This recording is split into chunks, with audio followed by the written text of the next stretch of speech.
Very good evening. आज की इस क्लास में, आज के इस वीडियो में मैं आपके साथ बात करने वाला हूं फोटो केमिस्ट्री का एक बहुत ही ज़्यादा इम्पॉर्टेंट, या मैं कहूं फोटो केमिस्ट्री का मोस्ट इम्पॉर्टेंट जो टॉपिक है, जेब्लॉन्स्की डायग्राम। हम जेब्लॉन्स्की डायग्राम के बारे में बात करने वाले हैं। बेसिकली जेब्लॉन्स्की डायग्राम की हेल्प से हम लोग आपके जो जो भी फिनोमिनन है, चाहे फ्लोरोसेंस है, फॉस्फोसेंस है, इंटरनल कन्वर्जन है या इंटर सिस्टम कन्वर्जन है, उन सब को एक्सप्लेन कर सकते हैं। तो हम जेब्लॉन्स्की डायग्राम स्टार्ट कर रहे हैं। उससे पहले अगर आप चैनल पे पहली बार आए हैं, अगर आपने अभी तक चैनल को सब्सक्राइब नहीं किया है, लाइक नहीं किया है, तो चैनल को लाइक कीजिए, शेयर कीजिए, सब्सक्राइब कीजिए, अपने दोस्तों तक भेजिए। और मेरा नाम तो आप जानते ही हैं, मैं डॉक्टर सुमित हूँ। मैं असिस्टेंट प्रोफेसर हूँ Indian military academy IMA Dehradun में। मैं आज आपके साथ डिस्कस कर रहा हूँ जेब्लॉन्स्की डायग्राम।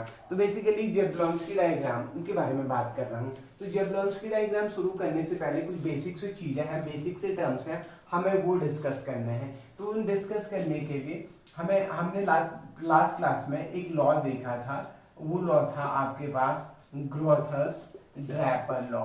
ग्रोथर्स ड्रैपर लॉ और ग्रोथर्स ड्रैपर लॉ क्या कहता था?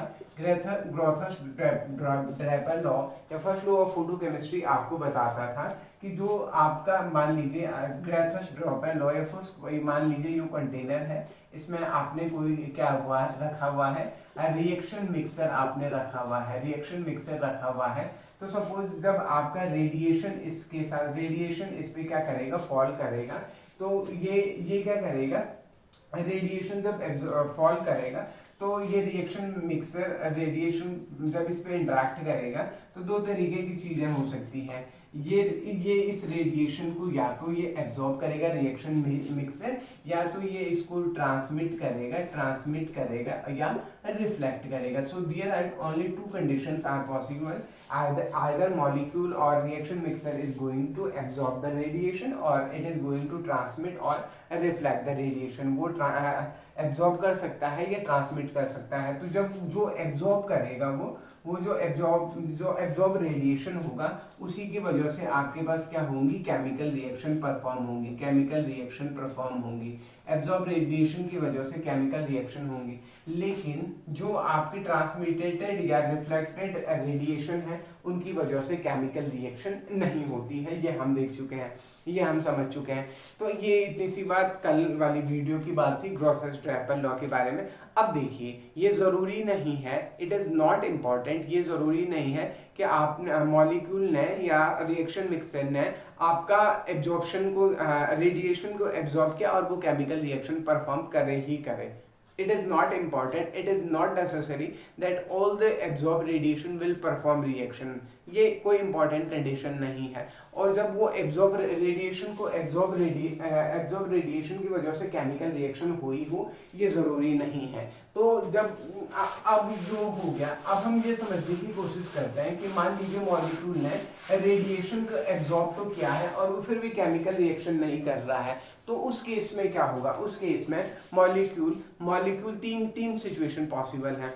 मॉलिक्यूल क्या कर सकता है, मॉलिक्यूल आपका इंसिडेंट रेडिएशन की जो इंटेंसिटी होगी वो डिक्रीज हो जाएगी। एक ये हो सकता है, दूसरा फ्लोरोसेंस हो सकता है, तीसरा फॉस्फोसेंस होता है। फ्लोरोसेंस क्या होता है कि आपने रेडिएशन को एब्जॉर्ब किया, मॉलिक्यूल ने रेडिएशन को एब्जॉर्ब किया और उसी समय विदाउट एनी टाइम लैप उसने उस रेडिएशन को इमिट कर दिया है। मॉलिक्यूल ने क्या किया, मॉलिक्यूल ने जैसे ही मॉलिक्यूल ने क्या किया, एच म्यू रेडिएशन को एब्जॉर्ब किया और उसी टाइम साइमल्टेनियसली या तुरंत उसने क्या कर दिया, उस रेडिएशन को इमिट कर दिया है। तो इस तरीके के जो ट्रांजिशन होते हैं उनको हम क्या कहते हैं, फ्लोरोसेंस कहते हैं। फ्लोरोसेंस बेसिकली क्या होता है, molecule is absorbing radiation and it is emitting absorbed radiation without any time lapse. So such kind of transition are said to be your fluorescence हो गया है। लेकिन क्या हो गया, मॉलिक्यूल रेडिएशन को एब्जॉर्ब करे और कुछ टाइम बाद वो रेडिएशन को क्या करे, इमिट करे। तो इस तरीके के जो ट्रांजिशन होते हैं उनको हम क्या कहते हैं, फॉस्फोसेंस कहते हैं, it is said to be phosphorescence. तो फ्लोरोसेंस क्या होता है, फ्लोरोसेंस में मॉलिक्यूल रेडिएशन को एब्जॉर्ब करता है और यहाँ पे टाइम लैप नहीं होता है, टाइम लैप नहीं होता है, मतलब कोई टाइम एब्जॉर्प्शन और इमिशन के बीच में कोई टाइम नहीं लगता है। लेकिन क्या होता है फॉस्फोसेंस के केस में, वहां पे क्या होता है, टाइम लैप होता है, टाइम लैप होता है। टाइम लैप होता मतलब कुछ टाइम लग जाता है, कुछ टाइम लग जाता है, मतलब एब्जॉर्प्शन हुआ उसके कुछ टाइम के बाद आपका इमिशन होगा, तो वो प्रोसेस आपकी फॉस्फोसेंस होती है। अब एक और चीज इसमें समझिए कि अगर आपने सोर्स को रिमूव कर दिया, आपने सोर्स को रिमूव कर दिया, तो फ्लोरोसेंस की प्रोसेस क्या हो जाती है, रुक जाती है। और इन केस ऑफ फॉस्फोसेंस अगर आपने सोर्स को निकाल भी दिया है, उस केस में भी आपका जो रेडिएशन होता है, आपका जो इमिशन होता है, वो स्टॉप नहीं होता है। आपने क्या किया, सोर्स को हटा दिया, सोर्स को हटा दिया, सोर्स को हटा दिया, उसके बाद भी इमिशन होते रहेगा। तो इस तरीके की जो प्रोसेस है, इस प्रोसेस को हम क्या कहते हैं, फॉस्फोसेंस कहते हैं। तो फ्लोरोसेंस और फॉस्फोसेंस हमने बताया, समझाया, तो ये बेसिक सा आइडिया मैंने आपको दिया। अब हम जबलोंस्की डायग्राम की बेस से समझने की कोशिश करते हैं। तो जबलोंस्की डायग्राम समझने से पहले हमको एक चीज समझनी है। मान लीजिए मॉलिक्यूल है आपके, ये मॉलिक्यूल है आपके, मॉलिक्यूल में electron are in your ground state. ये आपकी स्टेट जो है, ये आपकी ग्राउंड स्टेट है और ये स्टेट आपकी क्या है, एक्साइटेड स्टेट है। तो जब ये इलेक्ट्रॉन एचम्यू रेडिएशन को एब्जॉर्ब करेंगे, तो वो एक्साइटेड स्टेट में चले जाएंगे। ग्राउंड स्टेट से इलेक्ट्रॉन क्या करेंगे, एनर्जी को एब्जॉर्ब करेंगे, वो एक्साइटेड स्टेट में चले जाएंगे। बेसिकली ये हो क्या रहा है, यहाँ पे आपका ए मॉलिक्यूल है, उसने एचम्यू रेडिएशन को एब्जॉर्ब किया और वो ए स्टार में कन्वर्ट हो गया है। तो this A is your ground state and A star is your excited state. A star क्या है आपका, एक्साइटेड स्टेट है। बेसिकली ए स्टार क्या है आपका, एक्साइटेड स्टेट। अगर मैं जब एक्साइटेड स्टेट की बात करता हूँ, एक्साइटेड स्टेट की बात करता हूँ, तो एक्साइटेड स्टेट आपके पास दो तरीके की होती है फोटोकेमिस्ट्री में। आपका एक होता है सिंगलेट एक्साइटेड स्टेट, सिंगलेट, और दूसरी होती है आपके पास ट्रिपलेट एक्साइटेड स्टेट। तो there are two type of excited state. First one is singlet excited state and next one is your triplet excited state. तो singlet excited state and triplet excited state. Singlet जो excited state होती है, वो उसकी जो life time क्या होती है, उसकी जो लाइफ टाइम जो होती है वो क्या होती है, शॉर्ट होती है। और ट्रिपलेट की लाइफ टाइम क्या होती है, लाइफ टाइम क्या होती है, इसकी जो लाइफ टाइम होती है वो क्या होती है, लॉन्ग होती है। किसकी कंपैरिजन में, सिंगलेट की कंपैरिजन में। सिंगलेट में आपका क्या होता है, सिंगलेट की लाइफ टाइम शॉर्ट होती है और कितनी होती है, 10⁻⁻10 सेकंड की होती है, जबकि ट्रिपलेट की 10⁻³ सेकंड की आपकी क्या होती है, लाइफ टाइम होती है। तो सिंगलेट की 10⁻10 सेकंड और ट्रिपलेट की 10⁻³ सेकंड की क्या होती है, उसकी टाइम लाइफ टाइम होती है। Is it clear? तो एक और चीज हो गया, हमने दो चीजें आपको सिंगलेट और ट्रिपलेट के बारे में बताया। एक और चीज मैं यहाँ पे बता सकता हूँ कि सिंगलेट एक्साइटेड स्टेट में जो स्पिन मल्टीप्लिसिटी होती है, सिंगलेट के लिए 1 होती है और ट्रिपलेट के लिए s की वैल्यू 3 होती है। अब ये s की वैल्यू 1 और 3 कहाँ से आई, हम इसको समझने की कोशिश करेंगे। तो अभी तक हमने बेसिक ये समझा, हमारी ग्राउंड स्टेट होती है, ग्राउंड स्टेट में से इलेक्ट्रॉन एनर्जी को एब्जॉर्ब करके एक्साइटेड स्टेट में चले जाता है। ये ग्राउंड स्टेट है, ये एक्साइटेड स्टेट है। अब एक्साइटेड स्टेट भी दो तरीके की होती है, सिंगलेट एंड ट्रिपलेट। सिंगलेट की लाइफ टाइम शॉर्ट होती है 10⁻10 सेकंड और ट्रिपलेट कितना होती है, लॉन्ग होती है 10⁻³ सेकंड। सिंगलेट की स्पिन मल्टीप्लिसिटी 1 होती है, ट्रिपलेट की स्पिन मल्टीप्लिसिटी कितनी होती है, 3 होती है। तो ये इतनी सी बात हो गई है। अब मैं सिंगलेट एक्साइटेड स्टेट और ट्रिपलेट एक्साइटेड स्टेट को और बेहतर तरीके से समझाने की कोशिश करता हूँ। तो बेसिकली अगर आपको ये समझ में आ गया है कि सिंगलेट एक्साइटेड स्टेट और ट्रिपलेट एक्साइटेड स्टेट क्या है, तो जबलोंस्की डायग्राम पूरा खेल है आपका सिंगलेट और ट्रिपलेट एक्साइटेड स्टेट के बारे में। तो अब हम यहाँ पे फिर से देखते हैं, आपका ये है आपका ग्राउंड स्टेट। ये ग्राउंड स्टेट में आपके जो बेसिकली जो इलेक्ट्रॉन्स होते हैं ग्राउंड स्टेट में, वो सम इवन नंबर में होते हैं, इसीलिए वो क्या होते हैं, पेयर्ड होते हैं, एक क्लॉकवाइज डायरेक्शन में, दूसरी एंटी क्लॉकवाइज डायरेक्शन में। तो ये ग्राउंड स्टेट है। अब इसने एनर्जी को एब्जॉर्ब किया और दोनों एक्साइटेड स्टेट में चले गए और दोनों जो इलेक्ट्रॉन थे वो आपके एंटी पैरेलल डायरेक्शन में एक मतलब क्या हुआ, स्पिन मल्टीप्लिसिटी चेंज नहीं हुई, स्पिन मल्टीप्लिसिटी चेंज नहीं हुई। देखिए यहाँ पे कितना है, ग्राउंड स्टेट में भी कितना है आपका मल्टीप्लिसिटी, एक क्लॉकवाइज है एक एंटी क्लॉकवाइज, और एक्साइटेड स्टेट में भी एक क्लॉकवाइज है और एक एंटी क्लॉकवाइज। तो एक ये सिचुएशन है। दूसरी सिचुएशन ये है कि ग्राउंड स्टेट में दोनों आपकी एंटी पैरेलल हैं, या दोनों क्या है, एक क्लॉकवाइज है एक एंटी क्लॉकवाइज है, ये ग्राउंड स्टेट है। और जब मैं एक्साइटेड स्टेट में जाता हूं तो दोनों इलेक्ट्रॉन क्या हो जाते हैं आपके, पैरेलल हो जाते हैं, पैरेलल हो जाते हैं, पैरेलल हो जाते हैं दोनों। इस समय देखिए दोनों इलेक्ट्रॉन की स्पिन क्या है, सेम डायरेक्शन में। यहाँ पे दोनों इलेक्ट्रॉन की स्पिन क्या है, अपोजिट डायरेक्शन में। यहाँ पे दोनों की स्पिन क्या है, सेम डायरेक्शन में। तो बेसिकली ये वाली जो स्टेट है ये आपकी कहलाती है सिंगलेट एक्साइटेड स्टेट, और ये वाली जो स्टेट है आपकी ये कहलाती है triplet excited state. This is singlet excited state and this is your triplet excited state. तो इतनी सी बात समझ में आई हमको। अब देखिए स्पिन मल्टीप्लिसिटी के लिए एक फॉर्मूला होता है, स्पिन मल्टीप्लिसिटी के लिए फॉर्मूला होता है capital S is equal to 2s plus 1। Your S यहाँ पे जो स्मॉल s है वो कितना होगा आपका S1 प्लस S2 के बराबर होगा। S यहाँ पे क्या होगा, S1 प्लस S2। S1 क्या है कि आपका एक इलेक्ट्रॉन की स्पिन, S2 क्या है दूसरे इलेक्ट्रॉन की स्पिन होगी। तो अगर मैं यहाँ पे इस सिंगलेट में देख रहा हूँ तो यहाँ पे ये वाला इलेक्ट्रॉन की स्पिन कितनी है, प्लस हाफ है, और इस वाले इलेक्ट्रॉन की स्पिन कितनी है, माइनस हाफ है। एक इलेक्ट्रॉन की स्पिन प्लस हाफ है, दूसरे की -1 माइनस हाफ है। तो सिंगलेट के लिए अगर मैं स्मॉल h निकालता हूँ तो प्लस हाफ प्लस और माइनस हाफ, तो s की वैल्यू तो कितनी हो जाएगी, 0। s की वैल्यू कितनी हो जाएगी, 0 हो जाएगी। सिंगलेट एक्साइटेड स्टेट में s की वैल्यू 0 हो जाएगी। तो 2s प्लस 1 की वैल्यू कितनी हो, जो कैपिटल S है उसकी वैल्यू, तो ये तो 0, तो कैपिटल S की वैल्यू क्या हो जाएगी, 1 हो जाएगी सिंगलेट एक्साइटेड स्टेट में। स्पिन मल्टीप्लिसिटी ये जो है ये आपकी क्या है, spin multiplicity, spin multiplicity, spin multiplicity. तो स्पिन मल्टीप्लिसिटी क्या है आपकी, ज्यादा 1 होगी। अब ट्रिपलेट के केस में देखेंगे, इस वाली इलेक्ट्रॉन की स्पिन प्लस हाफ है और इस वाले स्पिन इलेक्ट्रॉन की स्पिन भी प्लस हाफ है। तो मैं यहाँ पे स्मॉल h निकाल सकता हूँ, वो कितना हो जाएगा, plus half, that will become 1। And spin multiplicity है 2s प्लस 1, तो s will be 2 into 1 plus 1, तो कितना हो जाएगा, कैपिटल S की वैल्यू क्या हो जाएगी, 3। तो ट्रिपलेट एक्साइटेड स्टेट की वैल्यू कितनी है, स्पिन स्टेट की वैल्यू कितनी है आपके पास, स्पिन स्टेट की वैल्यू कितनी है, 3 है। तो अभी आप समझे होंगे कि आपकी सिंगलेट एक्साइटेड स्टेट क्या हुई और ट्रिपलेट एक्साइटेड स्टेट क्या हुई, सिंगलेट क्या हुई और ट्रिपलेट एक्साइटेड स्टेट क्या हुई। तो अगर आपको सिंगलेट और ट्रिपलेट अगर अच्छे से समझ में आ गया है, अब आप जेब्लॉन्स्की डायग्राम को समझ सकते हैं, जेब्लॉन्स्की डायग्राम को समझ सकते हैं। अब हम सीधे जेब्लॉन्स्की डायग्राम पे आ रहे हैं। तो जेब्लॉन्स्की डायग्राम पे मैं आ रहा हूँ।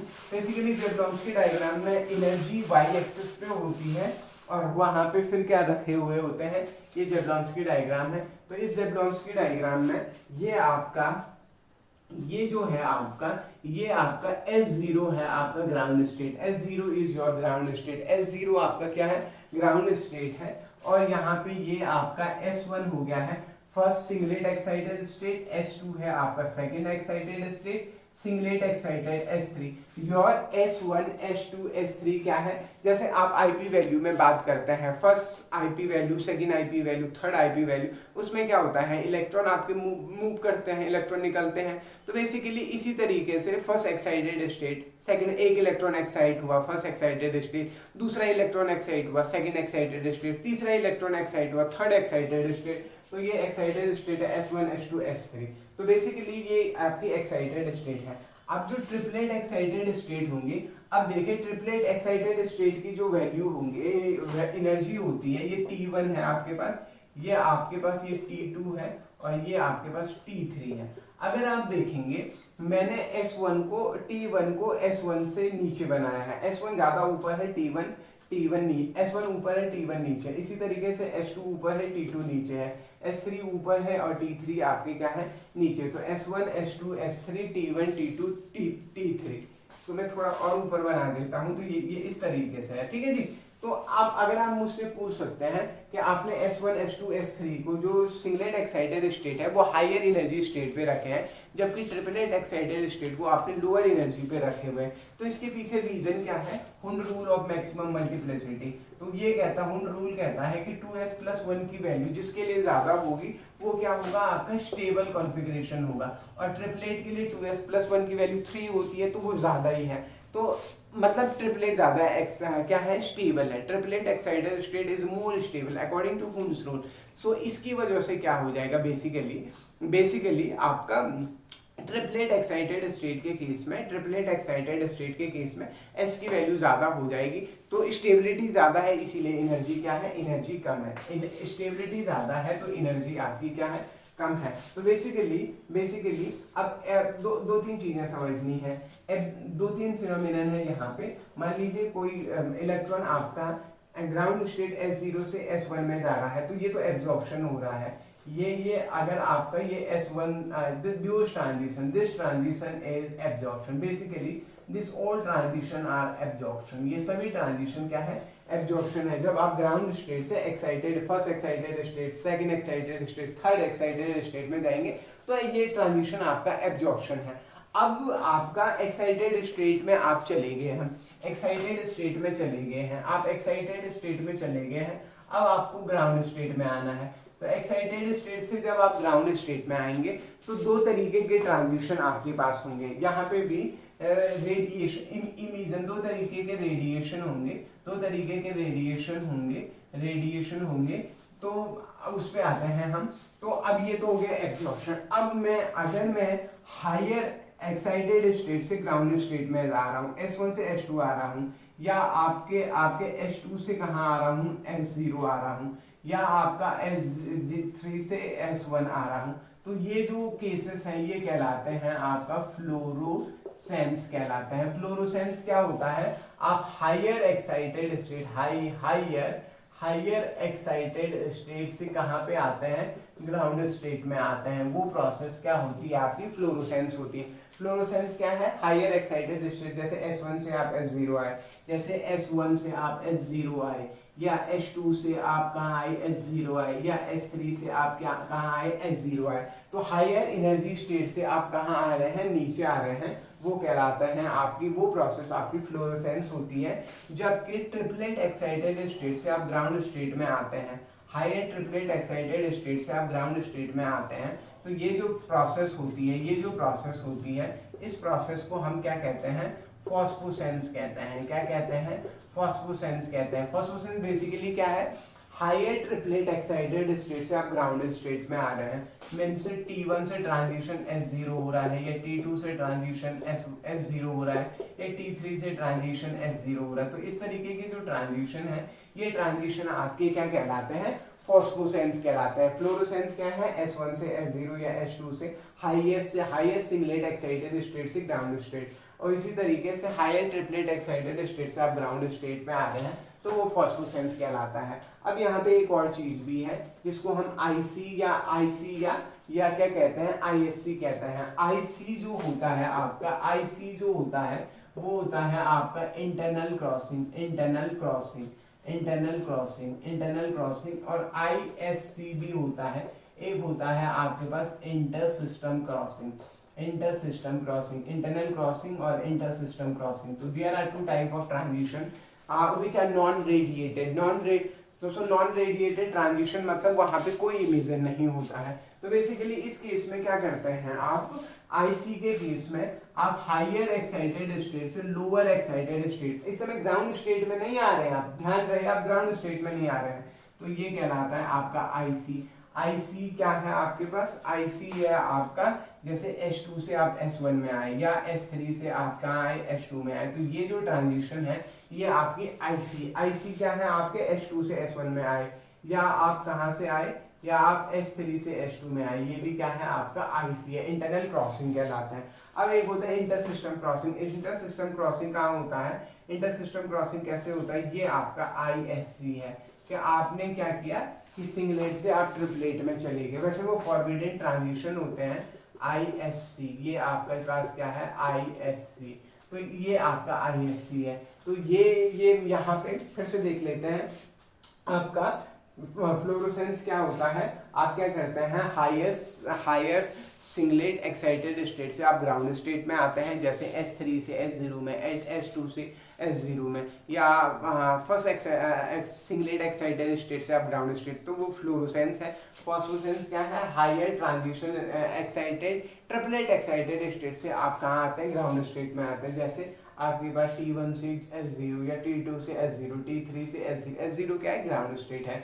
इंटरनल क्रॉसिंग क्या है आपका, आप हाइयर सिंगलेट एक्साइटेड स्टेट से लोअर सिंगलेट एक्साइटेड, जैसे S2 से S1 में आ गए, या S3 से आप S2 में आ गए। इंटरसिस्टम क्या है, इंटरसिस्टम क्रॉसिंग क्या है, जब आप सिंगलेट से ट्रिपलेट में चले जाते हैं। तो ये था जेबलॉन्स की डायग्राम। अगर आपको पसंद आया है तो वीडियो को लाइक कीजिए, शेयर कीजिए, सब्सक्राइब कीजिए और कमेंट ज़रूर कीजिए। इसी के साथ मैंने यहाँ पे फोटो केमिस्ट्री को ख़त्म कर दिया है, और अब नेक्स्ट यूनिट में कौन से डिस्कस करूँगा आप कमेंट करके बताइए। बहुत बहुत थैंक यू।